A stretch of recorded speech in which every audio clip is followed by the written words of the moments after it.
فرحان كالظبيل للهلولة حط السلاح حطوا محيلة نضربوا شوفار الليلة. Birshot Merav Rabotai, avec la permission du grand rabbin, Rabbeiro Shalita,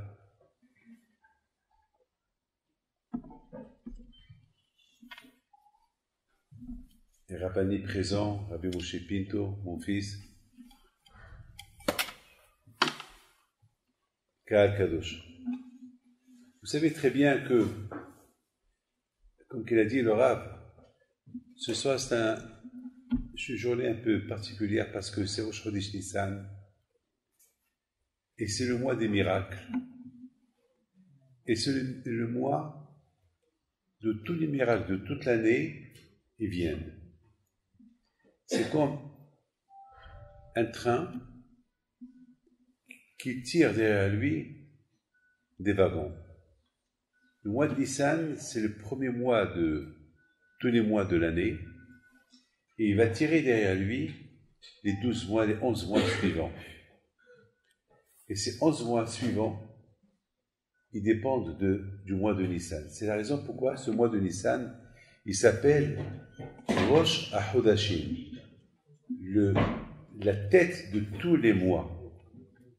Quand à Tishrei, le mois de Tishrei, c'est Rosh Hashanah, c'est le début de l'année. Le mois de Nissan, c'est le début de tous les mois. Mais il s'appelle Rosh, il s'appelle le premier, il s'appelle la tête. Il traîne avec lui des miracles. Alors je voudrais simplement vous dire une chose. Ce mois-là, on aurait dû l'appeler Nes. Écoutez-moi bien. On aurait dû l'appeler Nes. Comme on appelle le mois de Av. Il y a une différence entre ces deux mois. Il y a même une concurrence entre ces deux mois. Le mois de Av, c'est malheureusement, c'est le mois où on a perdu le Beth Amikdash. Les deux Beth Amikdash ont été détruits. Le mois de Nissan, c'est le mois des miracles. On aurait dû l'appeler Nes. Pourquoi Nissan? Pourquoi Nissan? Comme Av, on l'appelle Av. Le mois de Nissan, on aurait dû l'appeler Nes. Pourquoi on l'appelle Nissan? Nissan, c'est du verbe pluriel, des Nissim, des miracles. Pour le mois d'Av, il y a une seule destruction, pas tout. On souhaite pas, on ne demande pas quand on veut d'autres destructions. Ça y est, ça suffit, on a eu deux, ça nous suffit. Av. Mais le mois de Nissan, c'est pas un Nes, c'est beaucoup de Nissim, c'est beaucoup de miracles. Je voudrais vous dire quelque chose d'extraordinaire. Dans la paracha de ce matin, on a lu 3 parachiotes. La paracha de la semaine, la paracha de Rosh Chodesh et la paracha du mois de Nissan. Écoutez bien, c'est écrit comme ça. Quand je vois que Moshe Rabbeinu vient avec moi, il sort avec lui dehors, il me dit, tu vois le ciel? Regarde bien. Je lui dis, oui, je vois. Tu vois ce que je vois? Il me dit, je vois un petit croissant. Je lui dis, ben ça c'est Rosh Chodesh. Ce mois-là, à partir de ce mois-là, vous commencez à calculer les jours, les semaines, les années, tout à partir de ce mois-là. Et lui dit, tu sais Moshe, ce mois-là c'est le mois des miracles. Et tout dépend comment les Juifs ils vont se comporter pour que ce mois-là, il va entraîner derrière lui que des miracles, que des miracles, que des miracles. Écoutez bien, écoutez bien. C'était quoi les premières paroles que Hachem a dit à Moshe Rabbeinu? Il a dit à Moshe Rabbeinu, Moshe, sache que le 10 Nissan, chaque juif, il va prendre un agneau. Vous savez, à l'époque, les Égyptiens, ils vénéraient les agneaux. Pour eux, un agneau, c'était le Dieu. Ils ne mangeaient pas la viande. Et Moshe dit à Hachem, et alors qu'est-ce qu'on va faire? Et Hachem lui dit, Moshe, cet agneau-là, ils vont le prendre, chaque famille, ils vont avoir un agneau, ils vont l'attacher au pied du lit. Avant, au pied du lit. Et alors, 4 jours plus tard, ils vont le prendre, ils vont l'égorger. Alors Moshe dit à Hachem, Hachem, mais ils vont nous tuer, les Égyptiens. Mais Hachem, c'est leur Dieu. On va égorger leur Dieu devant eux. Et Hachem dit à Moshe, tu fais ce que je te dis. Ce mois-là, il s'appelle le mois des miracles. Avant Hachem, oui. Et après, non seulement ça, après chaque juif, une fois qu'il a égorgé l'agneau, il va prendre le sang de l'agneau, il va le mettre à la place de la mezouza. Ah bon? Et pourquoi tout ça? Comme ça, les Égyptiens vont voir ce que je suis en train de faire de leur Dieu. Et non seulement ça, Hachem dit à Moshe Rabbeinu, et le soir, ils vont faire de la grillade de cet agneau. Moshe dit à Hachem, Hachem, tu te rends compte? Il va y avoir près 600, 700, 800 000 agneaux qui vont être grillés. Avec toute cette fumée-là, les Égyptiens vont nous tuer. Comment? On va manger devant eux, on va griller devant eux la grillade de la viande. Comment ils vont? Hachem lui dit, ben Moshe, tu fais ce que je te dis. Très bien. Et Hachem dit à Moshe Rabbeinu, tu sais Moshe, à partir de maintenant, sache que le jour qu'ils vont égorger l'agneau, qui va être le dieu égyptien, il faut que les Juifs ne mangent pas le hametz. À partir de maintenant, ils vont manger la matzah. Il ne faut pas manger le hametz. C'est quoi ce que je suis en train de vous dire? Ça a été dit ce matin dans la paracha. 7 jours, ils vont manger la galette. Le premier jour, c'est une fête. Le 7e jour, c'est une fête. J'ai pas compris. Je sais pas si vous vous êtes rendu compte. Je comprends, le premier jour, c'est la fête, parce que ça va être la libération. On va être libéré. Mais le 7e jour, quoi? Qu'est-ce qu'il va avoir? On ne sait pas encore. Parce que Hachem, il n'a pas dit à Moshe Rabbeinu qu'il va avoir Kriyat Yam Souf le 7e jour. Alors, c'est le suspense total. Hachem, il nous a donné des ordres. D'un côté, c'est impossible de les faire, c'est un suicide de les faire, c'est impossible de les faire. Et de l'autre côté, Akadosh Baruch Hu nous dit, faites-les, mais je vous donne avec des mitzvot à faire. Ça veut dire que si vous faites des mitzvot, il y a des miracles. Mais quel mitzvot il nous a donné Akadosh Baruch Hu? Des mitzvot qu'on ne peut même pas imaginer et comprendre. Comment est-ce possible? Comment est-ce possible de prendre le dieu égyptien, l'agneau, l'égorger, le tirer, l'accrocher au pied du lit, et après mettre le sang devant les yeux d'Égyptiens, et après le griller? Mais ça suicide. Hachem dit, vous faites ce que je vous dis, et vous allez voir. Les amis, c'est la raison pourquoi ce mois-là s'appelle Nissan. Il ne s'appelle pas Nes, parce que si on aurait appelé ce mois Nes, ça veut dire qu'il va y avoir un Nes seulement, un miracle. Non. Le mois de Nissan, il traîne avec lui, derrière lui, tous les miracles de toute. Est-ce qu'on sait ce qui va se passer cette année? Est-ce qu'on sait ce qui va se passer demain? Est-ce qu'on sait ce qui va se passer le mois prochain? Est-ce qu'on sait ce qui va se passer dans 2 mois, dans 3 mois, 4 mois? Est-ce qu'on sait? On ne sait rien du tout. Tout ce que je sais, c'est que le mois de Nissan, c'est le père des miracles. Le mois de Nissan, il crée une protection pour les futurs miracles qui vont venir plus tard. Et c'est pour ça qu'il s'appelle le mois de Nissan. Mais à côté de ce mois-là, il y a une condition. C'est quoi la condition? Respecter les mitzvot. Zot Hokat à Pesach. Les lois de Pesach. Simplement, je voudrais vous poser une petite question. C'est quoi la bdikat Hametz? Faire la recherche de Hametz. Réfléchissez un peu. C'est écrit dans la Mishnah, Or l'Aba'asa, Potkin, Hametz, ou Aner, la veille de Pesach, ça veut dire que si Pesach c'est demain soir, donc ce soir, la veille de Pesach, on fait la recherche de Hametz, Bahurin, Batzdakin, dans les fentes, dans les trous. J'ai rien compris. Moi, David Pinto, avec ma barbe, j'ai 68 ans, je vais chercher dans les trous, si elle avait un morceau de pain, je vais le manger à Pesach. Dites-moi, et je suis fou. Imaginons que j'habite seul avec ma femme dans la maison. On est seul. Et l'obligation, et il faut que je fasse la recherche du Hametz. Et la Torah, elle m'oblige de chercher le Hametz sous les lits. Partout, là où il y a le Hametz, il faut le chercher. Quoi, moi, David, putain, je vais manger du Hametz. Je vais manger. Mais même pendant l'année, est-ce que je vais manger, si je trouve un morceau de pain dur, vous croyez que je vais le manger? Pourquoi j'ai rien à faire? Il y a une photo magnifique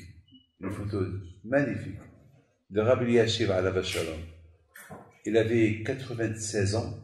Il y a une photo que son petit-fils, il lui a pris, pendant qu'il faisait Bdikat Hametz, il faisait la recherche de Hametz, et on le voit étalé par terre, mamash, par terre, étalé avec sa bougie, en train de chercher du Hametz. C'est de la rigolade. Quoi, Rabbi Eliashiv, il va trouver, si pendant Pessah, il va trouver un morceau de pain sous le lit, vous croyez qu'il va le manger? Ah, pourquoi le bon Dieu m'oblige à faire du Bdikat Hametz de cette manière? On doit annuler le Hametz, je comprends, je l'annule. Parce que j'ai mis fait la guerre. Mais pourquoi cette Bdika, la recherche de Hametz? Quelle est la raison? Et c'est ce qu'on a lu ce matin dans la Torah. Quand je nous donne des ordres, cherchez le Hametz, le Eraeov, le Imatse. Il faut, non. Vous savez, mes amis, je voudrais vous dire une chose. Que dans une maison, s'il y a un morceau de Hametz dans une maison, que vous ne savez pas ce qu'il est là-bas, eh ben vous faites une avera. Il y a une faute. Parce qu'il écrit Bal Irae ou Bal Imatse. Il ne faut pas le voir, le Hametz, il ne faut pas qu'il se trouve. Mais impossible. Il ne faut pas qu'il se trouve le Hametz dans la maison, c'est impossible. Il y a toujours quelque part un petit morceau. J'ai des enfants bien là, j'ai des petits-enfants. Attends, peut-être, alors je fais une avera. Alors il y a le bitoul, il faut l'annuler. Bon, heureusement que le bon Hachamim, la Torah nous a donné la remède de la chose. C'est quoi bitoul? Tu annules. C'est-à-dire, je dis, Hachem, si jamais j'ai du Hametz à la maison, que je ne sais pas, que je n'ai pas vu, mais qu'il est là, alors il n'est pas à moi. Il est batel, il est annulé, il est efker, il est abandonné. Il n'est pas à moi. Si tu ne dis pas ça, tu fais la ravera. Vous vous rendez compte? Mais pourquoi quand je vois il faut que je fais ça? Pourquoi quand je vois il faut que je fais la recherche du Hametz, chercher le Hametz, dans les trous, même s'il y a une fente, dans une maison, il y a une petite fente dans le mur, là-bas aussi il faut que tu cherches, avec la bougie. Attends, David Pito, Rabotaï, vous croyez que moi je vais chercher dans les fentes à ça? Si je trouve là-bas un petit chewing-gum ou un petit bonbon, un petit morceau de pain, je vais le manger. Ah, je suis pas bête quand même. Ah, pourquoi la Torah, elle exige? Mes amis, on n'a pas répondu à la question qu'on a posée tout à l'heure. Le premier jour et le 7e jour. On n'a pas compris pourquoi. Je comprends le premier jour parce qu'on a été libéré, mais le 7e jour, je n'ai pas compris pourquoi. Et il veut que je fête le 7e jour de Pessah. Qu'est-ce qu'il y a? Qu'est-ce qui va se passer? 100%. J'en suis 100% sûr que les Juifs, ils ont dit à Moshe, dis-moi, dites-nous, Moshe Rabbeinu, notre maître, apprenons un peu. On comprend le premier jour qu'on va fêter Pessah, parce que c'est la libération, très bien, on n'a encore rien vu, on a les mots, on croit, mais le 7e jour, après, il y a Hol HaMoed, il y a quelques jours de vacances, mais pourquoi le 7e jour? 100% Moshe dit, il répond, je ne sais pas. Parce que personne n'était au courant de Kehat Souf. Personne n'est au courant. Mes amis, vous voyez que déjà, quand je pourrais prévoir un miracle plus tard, déjà, quand il a prévu plein de miracles, c'est-à-dire que Rabotaï, une fois qu'il y a le miracle de Nissan, il va traîner derrière lui des millions de miracles pour chacun de nous. Mais Rabotaï, il y a des conditions. C'est quoi les conditions? Les conditions, mes amis, c'est tout d'abord, Hachem, entre vous et moi, quand je vois ça ne le dérange pas qu'on a le Hametz à la maison. Ça ne le dérange pas. Écoutez bien ce que je vais vous dire. Ça ne va pas le déranger qu'il y ait du Hametz à la maison. Ça ne va pas le déranger que, même si tu vois une baguette à la maison, qu'elle reste là-bas, c'est pas la peine de la brûler, de faire. Ça ne le dérange pas. Mais Hachem, il veut nous enseigner un enseignement spectaculaire. Vous savez, on ne vit pas qu'avec des mitzvot. Vous avez compris ce que je dis? On ne vit pas que uniquement avec des mitzvot. Il faut vivre aussi avec les bonnes qualités. À quoi sert la mitzvah si tu es orgueilleux? À quoi sert la mitzvah si tu es jaloux des autres? À quoi sert d'étudier la Torah si tu parles de la Lashon Hara? À quoi sert la Torah si tu critiques les autres? À quoi sert la Torah et les mitzvot si tu es Baal Gava, tu es orgueilleux, tu cherches du kavod? À quoi sert tout ça? Ça sert à rien. Ça sert à rien. On dit derech haretz kadvan la Torah. Avant que d'étudier la Torah, il faut déjà être poli. Il faut déjà ne pas être orgueilleux. Déjà, tous les hachamim, dans la Gemara, on a vu qu'ils ont une qualité, qui disent que la Torah, c'est la Torah, mais les midot, les qualités, les bonnes qualités ou les mauvaises qualités, c'est une autre chose. On ne peut pas s'habiller avec un beau vêtement si on est pourri à l'intérieur, si on est sale. Si le corps est sale, à quoi servent ces vêtements? Ça ne sert à rien du tout. Et c'est la raison pourquoi Hamim, ils nous disent derrière et tzkadran la Torah. Les bonnes qualités, c'est avant d'étudier la Torah. Et c'est la raison pourquoi Rabbi Akadosh Baruch Hu, il a voulu que tout d'abord, avant qu'on va avoir accès à tous ces miracles-là, il y a des conditions. Lesquelles? B'dikat Hametz. Faire la recherche de ton propre Hametz, ton Hametz à toi. Ton Hametz particulier, qu'il est chez toi, David Pinto. Tu as des mitzvot, très bien. Mais tu as aussi un Hametz qui est dans ton cœur, qui est dans ta tête, qui est dans tes envies. Ça, c'est à ça. Balir et Obalmet. Ce Hametz-là, il faut s'en débarrasser de ce Hametz-là. C'est ce Hametz-là c'est ça l'obstacle. C'est ça qui va être ton obstacle. Tu veux te préparer à la Torah parce qu'on sait très bien que la raison pourquoi on a quitté l'Égypte, pour recevoir la Torah. Mais comment recevoir la Torah si on est sale? Comment recevoir la Torah si on est pourri? Avec les midot raot. Et c'est la raison pourquoi Rabbi Akadosh d'un côté, il nous donne, il nous met en épreuve des miracles, de prendre la Avodah Zara, de prendre l'idolâtrie égyptienne et faire d'elle ce qu'on veut. C'est un suicide. Mais d'autre côté, quand je te dis, c'est pas un suicide si tu respectes les mitzvot. Voilà les mitzvot, voilà ce que je vais te donner. Si tu les fais, et tu les respectes, et tu fais la recherche de Hametz, tu ne te poses pas des questions, et tu fais ceci et cela, donc tu n'as rien à craindre, je serai là pour te protéger. Donc à côté des miracles, il y a aussi ce qu'on appelle les conditions des miracles pour tout le temps. Et à tout commence aujourd'hui. Tout va commencer à Rosh Chodesh Nissan. À Rosh Chodesh Nissan, bien sûr, d'un côté vous les femmes, et vous les hommes, vous commencez à faire la recherche de Hametz à la maison, mais de l'autre côté, quand il arrive à la Kadosh, n'oubliez pas, au moment que je brûle le Hametz, que je cherche le Hametz, j'en profite et je demande à Kadosh Baruch Hu, Hachem, aide-moi, si jamais j'ai des avérotes en moi, pardon, et faire aussi des recherches de nos midot. Vous savez, vous voyez très bien que le pain et la matzah, vous voyez, le pain, c'est le pain, la matzah, c'est la matzah. Quelle différence il y a entre le pain et la matzah? La levure, c'est tout. Tu enlèves la levure, tu as le matzah. Tu mets la levure, tu as le hametz. C'est la levure, c'est tout. Enlève cette levure-là, tu as le matzah devant toi, c'est tout. Donc à Montagne, voilà, et c'est quoi la levure? C'est la gava, c'est l'orgueil. Vous savez, regardez un pain, la baguette, elle pèse pas lourd, la baguette. Mais vous voyez, elle est longue, ceux qui la voient de loin, ils croient qu'elle pèse 3-4 kilos. Et le total, c'est quoi? Elle est légère, elle est enflée. Marmara, elle est stam, elle n'a rien du tout là, c'est la baguette. C'est vrai. Il y a beaucoup de gens qui mangent une baguette et ils ne sont pas rassasiés. Pourquoi? Parce que c'est pas assez, elle pèse pas lourd. La bouteille, c'est mes amis, c'est ça, ce que chacun de vous, il doit comprendre, mes amis. Chacun de vous doit comprendre que d'un côté, grâce à Dieu, Baruch Hashem, il nous a donné la possibilité d'être près de lui. Vous savez,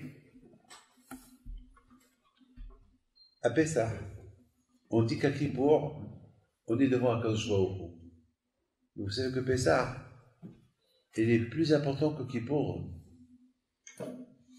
Lorsqu'on parle de la présence d'Hachem à Pessah, on appelle Pessah l'île Shimurim. C'est la nuit de protection, tu es protégé. Chez Morivou Lachem, c'est une nuit de protection, tu n'as rien à craindre. Et pourtant, la nuit, il y a à craindre. Mais on te dit, non, après ça, les chômeries, tu n'as rien à craindre.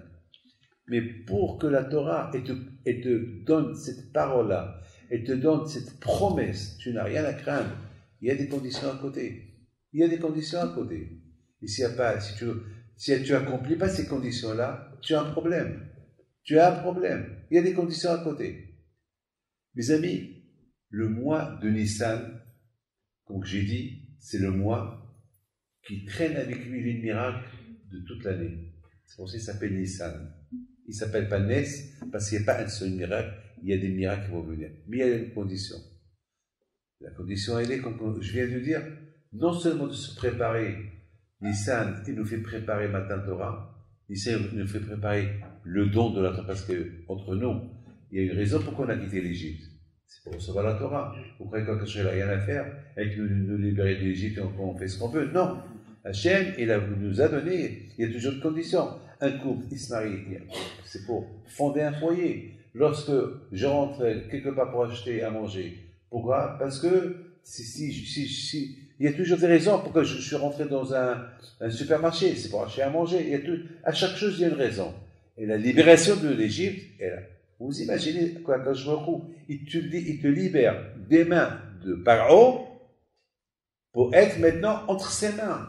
Qu'est-ce que vous préférez? Être entre les mains de Paro ou être entre les mains de Hakadosh Baruch Hu? On a vu la différence. On a vu ce qu'on a sauvé avec Paro et on voit, bon, Hachem, qu'est-ce qu'on a eu avec le bon Dieu? Donc, bien sûr, on préfère être avec Hachem, mais pour ça, il y a des conditions.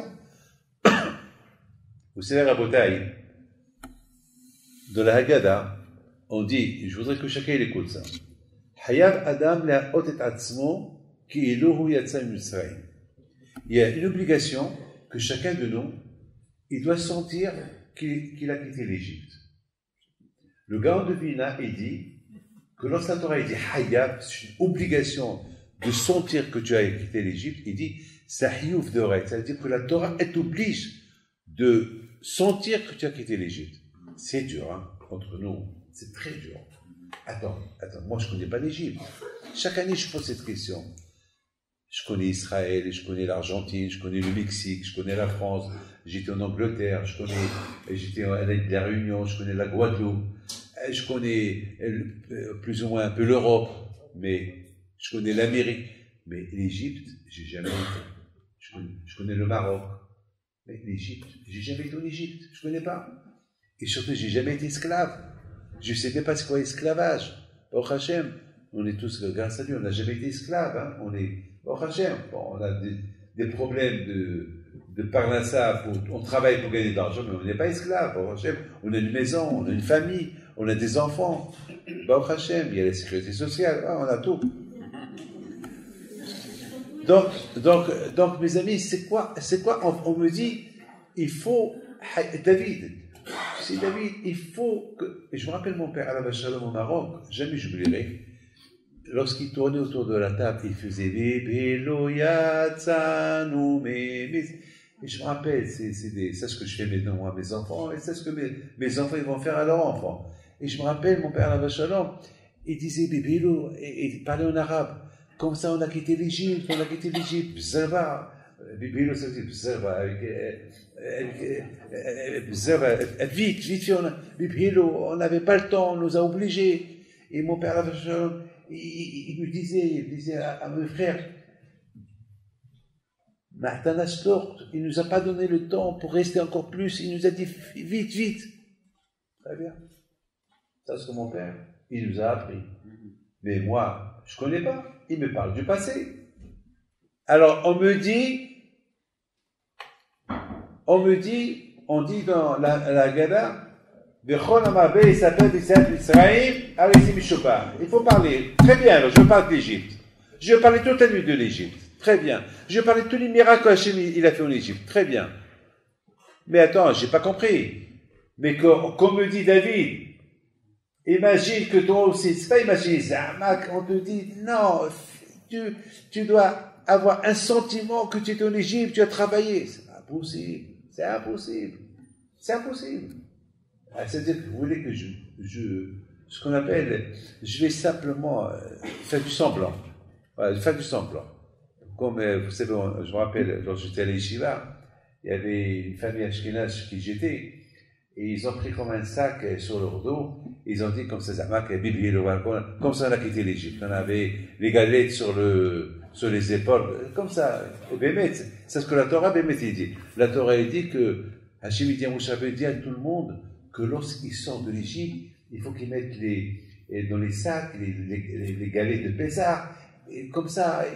C'est des choses que je comprends, ça c'est du passé, c'est ce que on nous raconte sur nos parents. On a c'est une belle histoire. D'ailleurs, je vous raconte une histoire. Ouais, vous savez, une très belle histoire que j'ai vécue avec quelqu'un qui me raconte cette histoire il y a avant-hier soir, on était invité quelque part, il y a un monsieur qui me dit, il y a 32 ans, il me montre, ça c'est mon petit-fils, il me dit, il y a 32 ans, et il avait la grave maladie. Et il y a 32 ans, vous savez, il n'y avait pas la chimio de l'époque, il n'y avait pas comme la chimio d'aujourd'hui, c'est plus ou moins, il y a beaucoup d'études pour qu'ils choisissent, mais à l'époque, elle était agressive. À l'époque, elle rendait la personne stérile tout de suite. Alors le pauvre, ils sont venus, j'étais à la gare, et ils pleuraient, ils me disaient, on vous a demandé, par le mérite de Rabbi Pinto, que Hachem fasse un miracle avec cet enfant.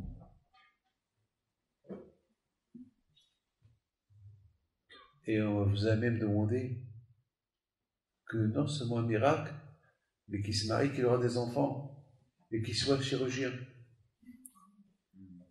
Moi, je ne me rappelle pas de cette histoire, c'est eux qui me racontent. Moi, je ne me rappelle pas, c'est eux qui me racontent.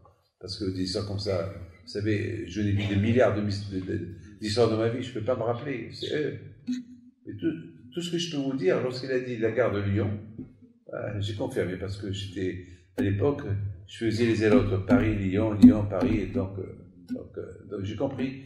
Et ils m'ont aussi dit que tu nous as envoyé une lettre avec un milliard, et lorsqu'ils me l'ont montré, c'est moi qui l'ai écrit. Je dis alors, qu'est-ce qui s'est passé? Et vous nous avez dit, il faut faire ceci, il faut faire cela, et vous avez répété 5 fois Bisrout, Rabbi Pinto, Bisrout, Rabbi Pinto. Bien sûr, qui suis-je moi? C'est avec le mérite des grands-parents que je fais voir trop aux gens. Rien de ma part, c'est pas le zérout. Même mon père, Alav Shalom, toujours il mentionnait le zérout de ses parents, c'est comme ça. Et finalement, on s'est perdu on ne s'est plus revu jusqu'à avant-hier, jusqu'à mercredi soir. Il me dit, le voilà, il est là. Donc Hachem, il a guéri, il s'est marié, il a des enfants. Je lui dis alors, qu'est-ce qu'il fait? Chirurgien. Voilà. C'est la folie. Ça, c'est l'aïmouna. C'est l'aïmouna, c'est tout. C'est l'aïmouna. C'est ce qu'ils ont voulu, ils l'ont eu. C'est tout. C'est pas moi qui ai fait la brasse, c'est eux. C'est leur émouna, ils ont voulu. Ce que tu demandes à Kashro, ils te donnent. C'est tout, ils ont eu ce qu'ils ont eu. Alors, Odaï, écoutez bien. De quoi je parle?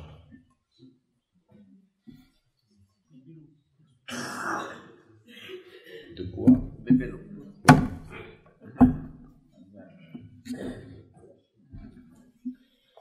Me dire que j'étais en Égypte, j'imite mon père, qui faisait du vélo. Comme ça, nos parents, ils ont fait. Très bien. J'imite mes grands-parents. Mais pour me dire que j'étais là-bas, je ne connais pas. Alors quoi, je suis un menteur? Alors la Haggadah, il veut qu'on soit tous des menteurs. C'est-à-dire qu'on est tous des menteurs. Quoi? On n'a jamais été là-bas, pardon. On n'a jamais été là-bas. Alors quand on est des menteurs? Non mes amis, on n'est pas des menteurs. Jamais de la vie. Écoutez bien. Un menteur, c'est celui qui dit des choses fausses. Ça, c'est un menteur. Mais non, jamais on ment. Et lorsqu'on dit, j'étais en Égypte, Ben oui, on était en Égypte. Il y a deux raisons pour comment expliquer j'étais en Égypte. La première chose, si je dis que je suis juif, et je le suis, si je dis que je suis croyant, et je le suis, si je dis que il n'y a que Akash Baruch Hu, j'en crois, et la Torah, j'en crois, Baruch Hashem. Alors je sais que mon grand-père, lui aussi il a fait la Haggadah. Mon arrière-grand-père aussi il a fait la Haggadah. Et mes amis, on va monter jusqu'à l'époque de nos parents. Mon grand-père, mon arrière-grand-père, mon arrière-grand-père, jusqu'à ce qu'on va arriver à ceux qui sont sortis de l'Égypte. Et ceux qui sont sortis de l'Égypte, il y avait ce grand-père que je ne me rappelle pas de lui, qui était là-bas. Je ne sais pas s'il me ressemble, ou c'est moi qui lui ressemble. À qui il ressemble, je ne sais pas. Je ne sais pas de quelle tribu j'étais. Je ne sais pas. Mais je sais une chose, que nous tous ici présents, on était derrière ceux qui sont sortis de l'Égypte. Chaque grand-père a un nom. Moi j'ai un grand-père, chacun ici il a un grand-père. Lorsqu'il a quitté l'Égypte, tous ses descendants étaient derrière lui. Tous ses descendants étaient derrière lui. Donc, lorsque lui est sorti, moi aussi je suis sorti. Parce que s'il ne serait pas sorti, eh ben, je ne serais pas sorti, je ne serais pas là aujourd'hui. Donc, à Boudaï, lorsque je dis merci Hachem de m'avoir libéré de l'Égypte, oui, j'étais en Égypte. Lorsque mon grand-père il a quitté, j'ai quitté derrière lui. J'ai quitté avec lui, donc j'ai quitté l'Égypte. Donc je ne mens pas. Donc je ne mens pas, parce que c'est comme ça, c'est ça la Emouna. La Emouna, c'est Hayab Adam les hôtes et Atzmo. Chacun il doit voir, se voir, il a quitté l'Égypte. Oui, j'étais avec mes grands-parents. Puisque eux ils ont quitté, automatiquement j'ai quitté. Parce que si eux ils ne seraient pas quittés, parce que si eux ils seraient morts pendant les 3 jours de l'obscurité, donc je ne serais pas là aujourd'hui. Donc j'aurais pas existé. Comme il y a beaucoup qui n'existent pas, parce que leurs aïeuls ils sont morts. C'est fini. Mais moi si je suis là, c'est comme mon grand-père, il a quitté l'Égypte et j'ai quitté derrière lui. J'étais derrière lui. Mais il y a une autre façon d'expliquer la chose. Elle est un peu spéciale. Chacun de nous ici ce soir, il ne faut pas qu'il croie qu'il est super, qu'il ne se croit pas Superman. Chacun de nous ce soir, il a son Yetzirah. Moi aussi j'ai mon Yetzirah. Ne croyez pas que je suis un tzaddik. Moi aussi je combats mon Yetzirah à ma façon. Ne croyez pas que le Yetzirah il me lâche. Ne croyez pas que j'ai pas de Yetzirah, c'est pas vrai. J'ai le Yetzirah. Peut-être mon Yetzirah est plus fort que le vôtre. Et moi aussi, il essaie par tous les moyens de m'avoir dans ses mains, de me gouverner. C'est mon Pharaon. Il y a le Satan, il y a Pharaon.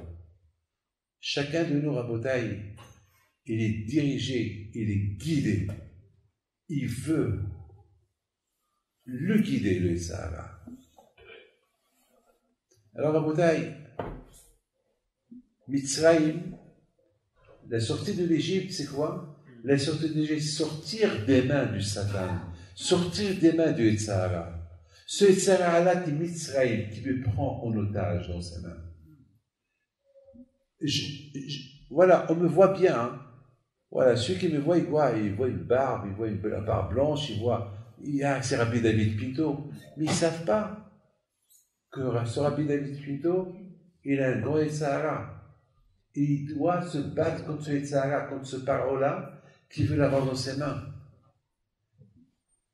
Ou, par rapport à la Gahava, il me fait rentrer de l'orgueil dans ma tête. C'est un travail, mes amis. C'est ça, Yitzhak Mitzrayim. Yitzhak Mitzrayim, c'est sortir de ton propre Égypte.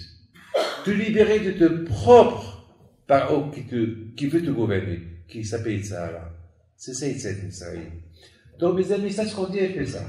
Hayat Adam la'ot et atzmo. Après ça, une fois que j'ai fait Bdikat Hametz, une fois que j'ai fait la recherche, une fois que j'ai fait ma prise de conscience, un bilan personnel, et j'ai brûlé mes avéros, et j'ai fait une grande teshuva, une teshuva b'simcha, une teshuva dans la joie, Alors c'est ça, Israël. Je suis sorti de mon propre Égypte.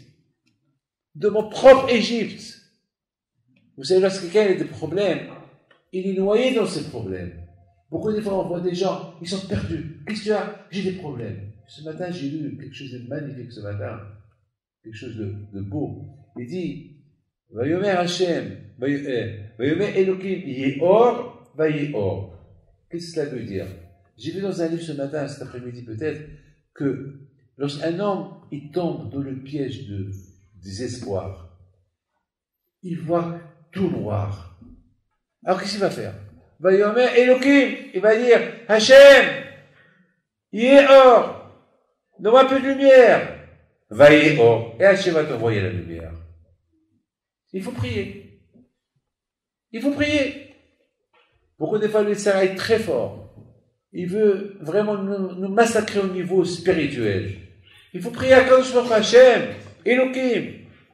Ça suffit, Hashem, s'il te plaît. S'il te plaît. J'ai peur. J'ai que des problèmes. Je vois pas de lumière. Et Kadosh Baruch Hu, il va t'aider à voir la lumière.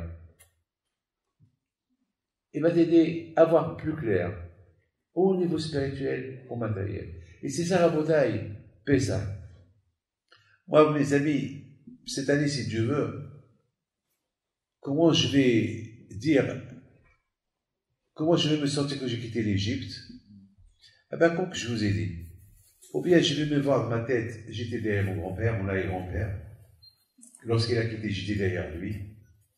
Alors, puisqu'il a quitté, moi aussi j'ai quitté, sinon je ne serais pas là aujourd'hui.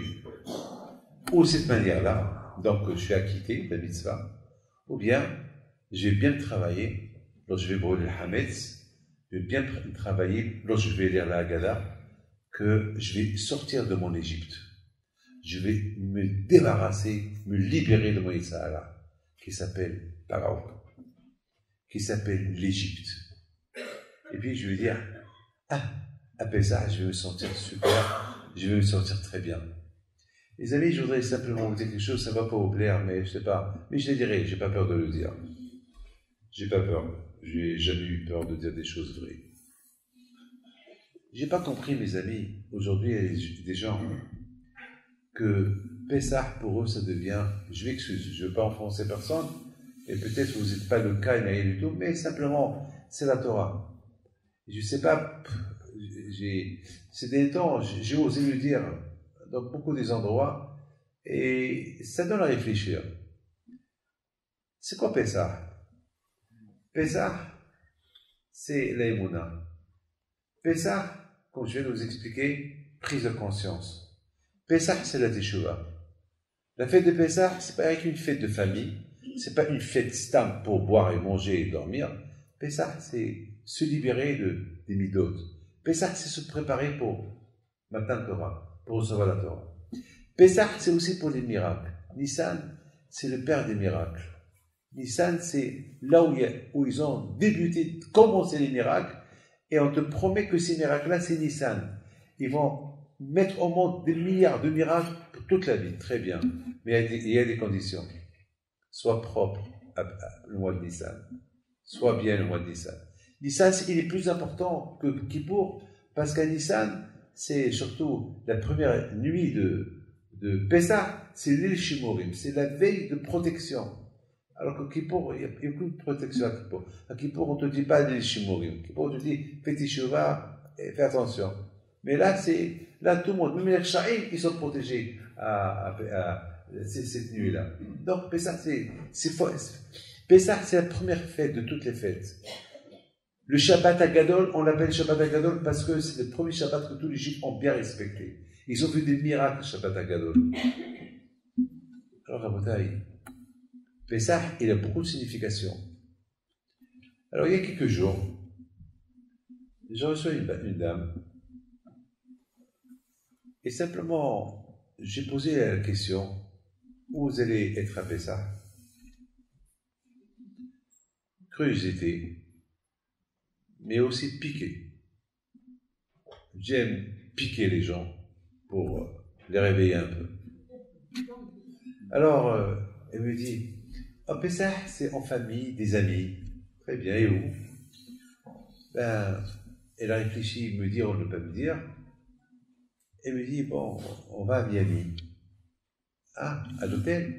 Non, on a loué une plage privée. Une plage privée. Alors je réfléchis et je lui dis, alors c'est Pessah ou c'est des vacances?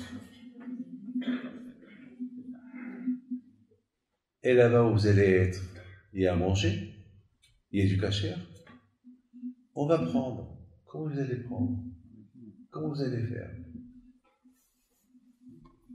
Ils sont 5 familles, des amis. Peut-être il va être 30 personnes. Vous allez manger quoi? Et qui va vous préparer? Elle ne me répond pas. C'est ça, ça? Je m'excuse. Hein. Je vois beaucoup de fois, je vois dans les annonces. Pessah, c'est bien.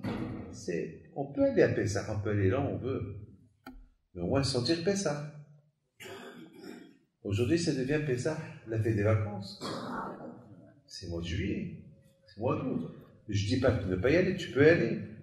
Vous savez qu'à New York, à Los Angeles, pardon, il y a un endroit qui s'appelle Gateway. Gate, c'est comme gate, the gate, une porte, une belle porte là.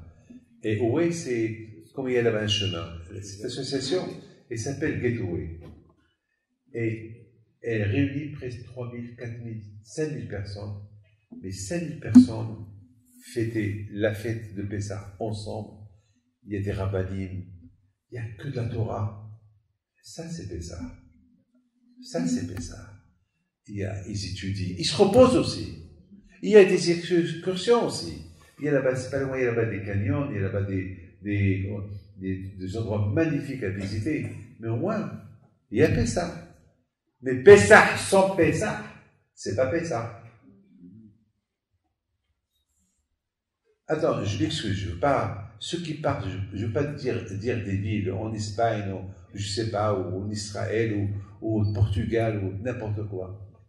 Qu'est-ce qu'on voit là-bas? Eh bien, on voit là-bas que le Pessah, c'est la plage, le Pessah, c'est la piscine, le Pessah, c'est les massages, le Pessah, c'est les excursions, le Pessah, c'est Pessah. Alors, où est Pessah? Où est Pessah? Pessah, c'est avec Pessah. C'est haram, c'est un chut. Au moins Pessah, il faut sentir Pessah. Chut. C'est la raison pourquoi mes amis, pour ceux qui voyagent, il faut qu'ils nettoient la maison. Au moins pour sentir Pessah. C'est pas question de propreté, je m'excuse. Hein. C'est pas question que la maison doit être propre, non. C'est pas ça. Le but c'est, comme je vous ai dit tout à l'heure, est-ce qu'Hachem il n'a rien à faire de me dire, David, Banerae au ban matzé, il ne faut pas que tu aies du hametz à la maison. Quoi Hachem, je vais le manger? Quoi Hachem, tu crois que j'ai rien à faire? Un morceau de pain que mon petit-fils a caché quelque part depuis l'année dernière, je veux dire le manger à Pessah. Alors pourquoi tu me dis de l'enlever? Non. Hachem, il veut dire le Pessah, il veut dire le hametz que tu as dans la tête, le hametz que tu as dans le cœur. C'est ça qu'il faut enlever. Le hametz que tu as dans ta bouche, dans tes oreilles.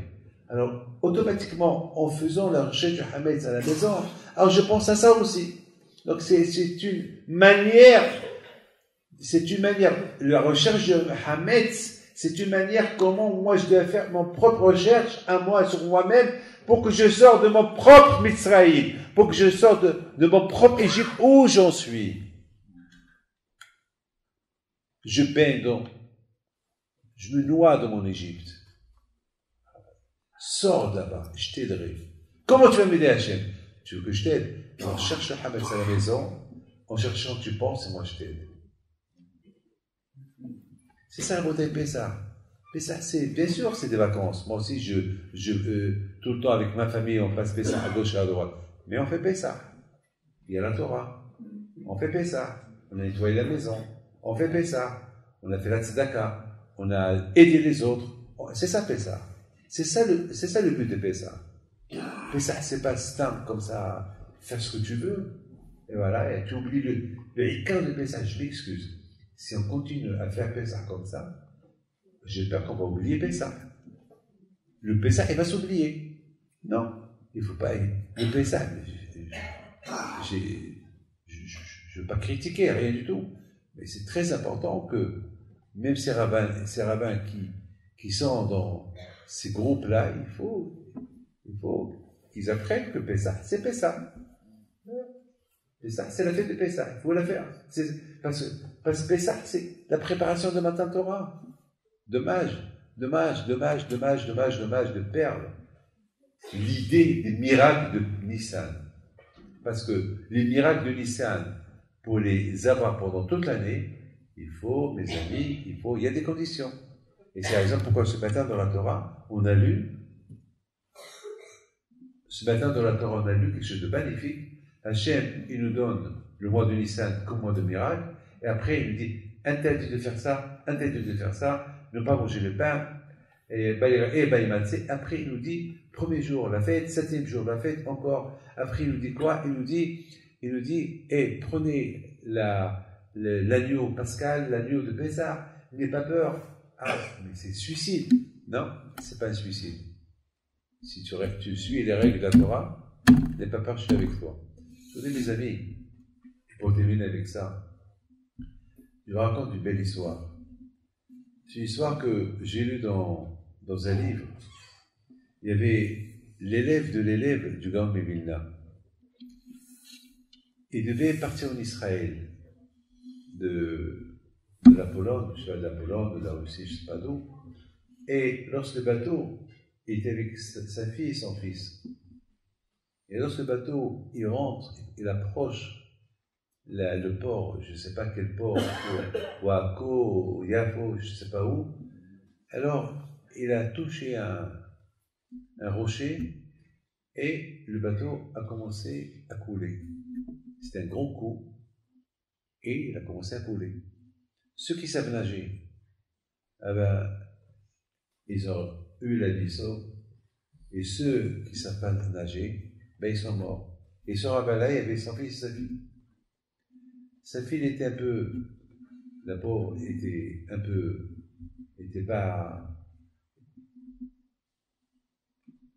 était un peu lourde pour lui, et lui, il n'arrivait pas à les tenir les deux à la fois. Alors, il a vu sa main commençait à lâcher sa fille. Et de l'autre côté, il essayait de sauver son fils qui était dans sa main droite. Et à un moment donné, il se voyait parce que sa fille était un peu lourde, donc il est tiré vers le bas, se noyer. Et puis il a commencé à la lâcher. Parce que c'était pas possible, il n'arrivait pas à la tenir. Et il lui dit, papa, tu peux pas me lâcher, je suis ta fille. Tu vas pas me voir, tu peux pas arriver au large et me laisser au fond de l'eau, morte. Papa, il n'y a personne qui a appelé, il n'y a que toi. Et ces paroles-là, ils lui ont donné une force pour bien la tenir. Il a nagé jusqu'au large. Là, il s'est évanoui. Lorsqu'il se réveille, il regarde sa fille. Il dit, ma fille, tu te rappelles les phrases et les paroles que tu m'as dit? Alors j'étais en train de te lâcher, tu m'as dit, papa, ne me lâche pas. Parce que si tu me lâches, je vais mourir. Et je n'ai pas qui appeler, il n'y a que toi. Il dit à sa fille, tu vois ma fille, ça c'est un message que j'ai appris de toi, qu'on peut l'appliquer entre nous et le bon Dieu. Hachem, c'est notre Père. Lorsqu'on a un problème, à qui on va appeler? Lorsqu'on se voit se noyer, à qui on va appeler? On n'a personne à qui appeler. Il n'y a que Akadosh Baruch Hu qui est appelé. Ça, c'est un message à votre âge. Les amis, la fête de Pessah, c'est la fête où on apprend, on a un Père, que lorsqu'on a un problème, c'est à lui qu'il faut appeler. Et d'ailleurs, c'est ce que la Torah dit.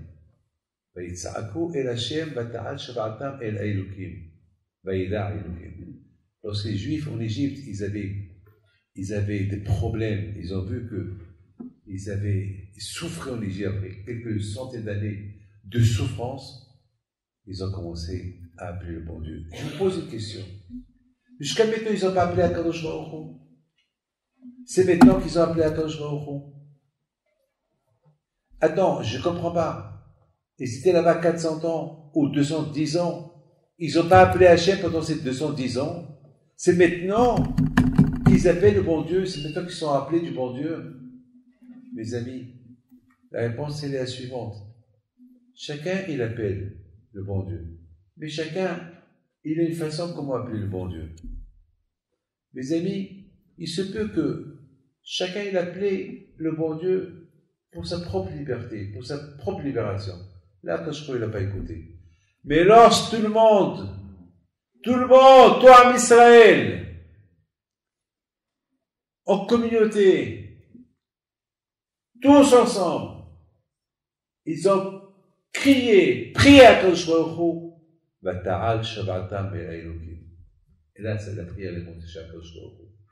Ça, c'est un enseignement très, très important pour nous. Lorsqu'on prie à Hachem, il ne faut pas prier uniquement pour toi. Puisque tu pries, alors profite. Inclus avec toi d'autres personnes. Avant de venir chez vous, j'ai reçu un coup de téléphone de mon fils. Et j'ai dit, s'il m'a appelé, c'est que parce que la semaine dernière, ils ont fait rentrer ma mère à l'hôpital parce qu'elle avait de l'eau dans ses poumons. Donc j'ai eu peur. Pourquoi il m'a appelé mon fils? J'ai dit, même ce Shabbat, j'étais pas très tranquille. J'ai dit, ça va? Il m'a dit, oui, papa, on est à l'hôpital et ta maman, Mémé, avait de parler. Et la pauvre, j'entends, elle pleurait. Elle est vieille, hein.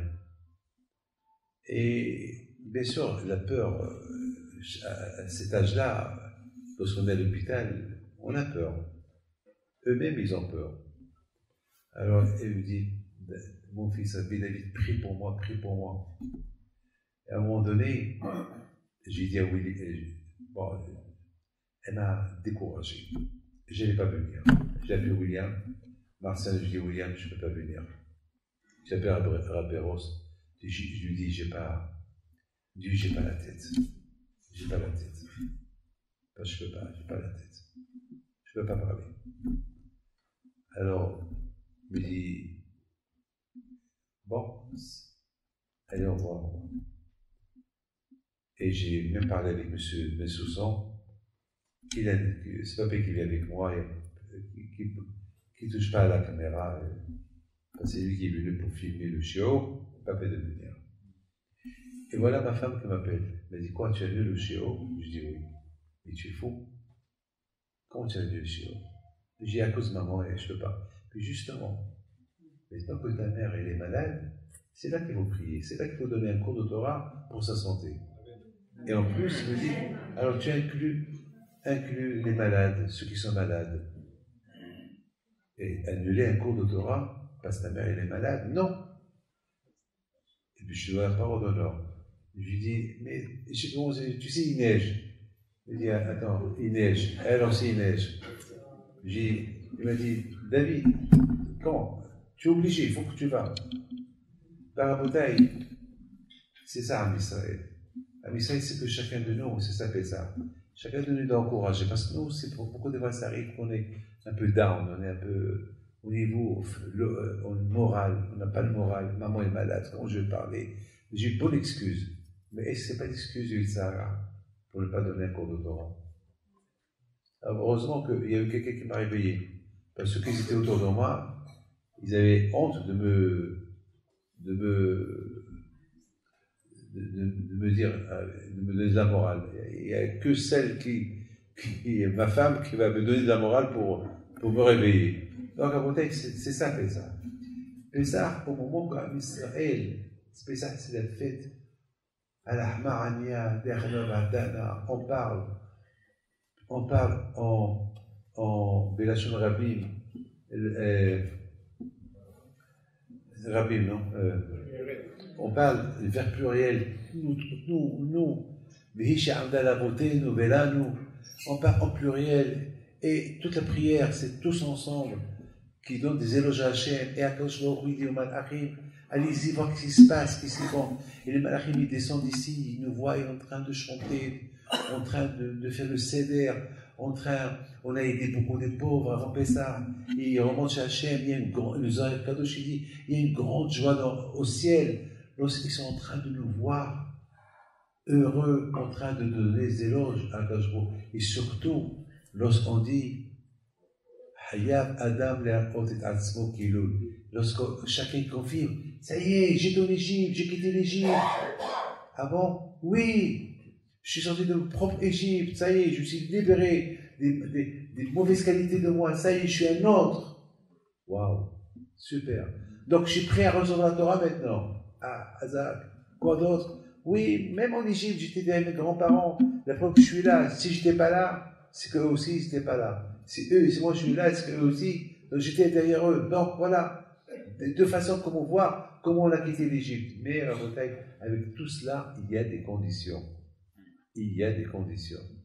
Des conditions de Pessah à respecter, parce que Pessah, c'est la première fête de toute l'année. Pessah, c'est la mère et le papa de toutes les fêtes, de toutes les Shabbatot, de tous les miracles, de tout, c'est Pessah. Pessah. Pessah, P, la bouche, qu'elle parle. Et c'est la raison pourquoi Pessah, on parle beaucoup. On parle. Il faut pas se reposer. Tu parles. Parce que plus que tu parles, tu te renforces dans la Emouna. Pessah. Et ça, c'est Gematria Haïm. Haïm, c'est la vie. Ça veut dire, mes amis, ceux qui veulent la vie, eh ben, il faut qu'ils parlent. Parler quoi? Des bêtises, non? Parler des bonnes choses. Parler des bonnes choses de la chaîne et se renforcer dans les mots-là. Alors, mes amis, je vous souhaite à vous tous une bonne fête de Pessah. Ça fait longtemps que je ne vous ai pas vu. Et je remercie beaucoup le grand Rabbin Rappelos Felita, que chaque fois que je le vois, il est tellement bon et tellement gentil. Vous avez le sroud d'avoir un rabbin comme lui, humble. Et Bémet, il est super. Et il aime la Torah comme il la respire. Il adore la Torah. Et chaque fois, alors que je le vois à Bilavi, ça fait longtemps que tu n'es pas venu, ça fait longtemps, il faut venir le voir. Bon, et ce soir, après, j'allais lui faire un coup à cause de ma mère. Et bon, Hachem, ma femme, elle a repris le relève. Donc, Hachem, il embrasse Hachem à son frère, Yaakov Halfi, et Hachem, il embrasse Hachem à ma mère, Mazal, Mama, Mazal, Simha, et Hachem à Claude Journaux, et Hachem à tous ceux qui sont malades. Donc, Hachem vous protège, il vous donne longue vie, bonne fête de Pessah, la prospérité, la Torah, la joie, la parnassa, le mariage. Et vous les hommes, cachez le Mifahid de Prien, Batora, Wan Shamaï. Et voilà, merci beaucoup.